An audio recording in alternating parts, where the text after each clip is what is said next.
సినిమాలో భగత్ సింగ్ దాని పేరు ఉస్తాద్ భగత్ సింగ్, అందులో ఒక క్యారెక్టర్ గ్లాస్ పడేస్తాడు.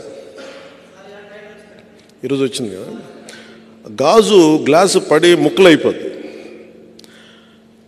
షూటింగ్ చేస్తున్నప్పుడు అడిగా ఎందుకు రాసామంటే, లేదు మీరు అందరు మీ మీద మీరు ఓడిపోయారు అంటే ఒకటే చెప్పాను నేను, గాజుకున్న లక్షణం ఏంటంటే పగిలే కొద్దీ పదునే కొద్దీ. నాకు బేసిక్గా సినిమాలు ఇలాంటి డైలాగ్ చెప్పడం నాకు ఇష్టం ఉండదు. బట్ మా హరీష్ శంకర్ బాధపడలేక చెప్పాను, మీకు తెలియదండి మా అలాంటి వాళ్ళందరూ మేము కోరుకుంటాం, మీరు తగ్గితే మాకు ఇష్టం ఉండదు. సో మా వాడి మా హరీష్ శంకర్ బాధ భరించలేక నేను మాట్లాడాను. ఎందుకు చెప్తున్నానంటే, అనుభవం కాందే నేను ఎందుకు నలిగి ఈ రోజున ఎందుకు ఇంత బలంగా అడుగుతున్నాను ఓట్లు అంటే, ఒక దశాబ్దం అధికారం లేకుండా ఓడిపోయి పార్టీ నడిపిన వాడిని చిన్నపాటి విజయం, ఒక 21 సీట్లు 2 ఎంపీలు కనుక మనం కొట్టి చూపించామంటే భారతదేశం ఆంధ్ర వైపు చూసేలా చేస్తాను.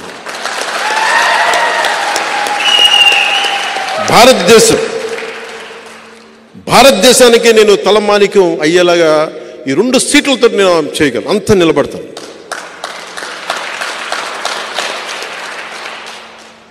ఈ రోజున మనం లేకపోతే ఈ పొత్తు కూడా ఉండలేని పరిస్థితి. అంత కన్విన్స్ చేశాను జాతీయ స్థాయి నాయకులందరినీ, అంత నిలబడ్డాను, మాట్లాడాను, 2 చేతులైతే నమస్కారం పెట్టి పరిస్థితులు వివరించాను. ఎమ్మెల్యే ఓడిపోయాను, అది కూడా చెప్తున్నాను మీకు. ఓడిపోయి కూడా నాకు ఇష్టం నా నేల, మన బిడ్డని, మన నేల తల్లిని మనం కాపాడుకోకపోతే ఎవరు కాపాడుకుంటారు? ఉప్పాడలో సముద్ర కోతకి గురయ్యి ఇల్లు లోపలికి వెళ్ళిపోతుంటే ఆ బాధ వాళ్ళకి తెలుసు. ఒక వాడబలిజల బాధ నాకు తెలుసు.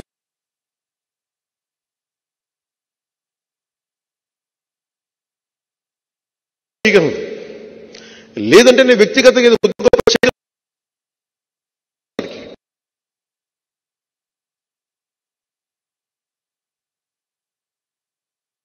ఎక్కువ ఉన్నాయి. ఇసుకంతా మనది, ఇసుక చేశారు. జగన్ రెడ్డి గారికి ఇంకా అంతులేదైన వ్యాపారాలకి అండ్ డబ్బులకి. అన్నీ అర్థం చేసుకోగలను. నిజమైన అభివృద్ధి నేను అనేది గుడ్డిగా కూడా ఓటు వేయకండి అంటున్నాను. మీరు అన్నీ ఆలోచించుకోండి, ప్రజలకు తెలియచేయండి. నేను ఎవరిని దెబ్బతీయడానికైతే నేను రావట్లా, నిలబడటానికి వస్తున్నాను. ఆ క్రమంలో నన్ను శత్రువుగా పరిగణిస్తే ఇంకా నా తప్పక యుద్ధం చేయటమే నాకు, అంతే. కానీ యుద్ధం చేశానంటే మటుకు వెనకెళ్ళను, సొంత రక్తాన్ని కూడా ఎదురు చూడను, అంత ఎదురు వచ్చేస్తాను. అందుకని ప్రత్యేకించి ఈ రోజున నేను నా అభ్యర్థనగా తీసుకెళ్ళాను. పిఠాపురం సీటు కొట్టి చూపించాలి, 20 సీటు ఎమ్మెల్యే సీట్లు కొట్టి చూపించాలి, కాకినాడ ఎంపీ సీటు కొట్టి చూపించాలి, బందర్ సీటు కొట్టి చూపించాలి. మూలాలు ఇక్కడే ఉన్నాయి. ఇక్కడి నుంచి పిఠాపురం నుంచి మొదలు పెడతాం, అన్నీ జయించుకుంటూ వెళ్దాం.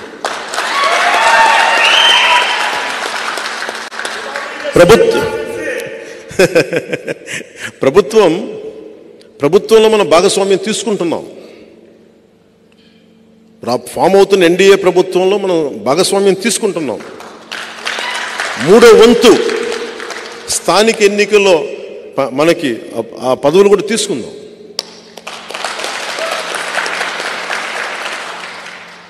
నేను 10 మంది బాగుపడాలని కోరుకునేవాడిని. ఆ స్థానికంగా ఉండే కాంట్రాక్టులు కానీ అన్నీ కూడా నిజంగా కష్టపడే వాళ్ళకి వెళ్ళాలని నేను కోరుకుంటాను. ఆ వంతు నేను కృషి చేస్తాను. పార్టీ కోసం పనిచేసిన వాళ్ళకి నిజంగా వెళ్ళాలి. స్థానికంగా ఉండే వ్యాపారస్తులకు కానీ లీడర్స్కి కానీ ఖచ్చితంగా దాన్ని దృష్టిలో పెట్టుకొని నేను చేస్తాను. సో మనస్ఫూర్తిగా మీ అందరికీ పేరుపైన మీ అందరికీ ధన్యవాదాలు తెలుపుకుంటూ, ఇప్పుడు ఆపరేషన్ లేకుండానే మోకాళ్లకు ప్లాస్మా ట్రీట్మెంట్, మీ ఆర్థోపెడిక్ సమస్యలన్నిటికీ రోబోటిక్ టెక్నాలజీ ద్వారా తక్కువ ఖర్చుతో శాశ్వత పరిష్కారం, ఫ్రీ కన్సల్టేషన్, ప్రతి ట్రీట్మెంట్ పై 20% డిస్కౌంట్. ఈ ఆఫర్ కొద్ది రోజులు మాత్రమే, త్వరపడండి. V9 hospitals 9281465842.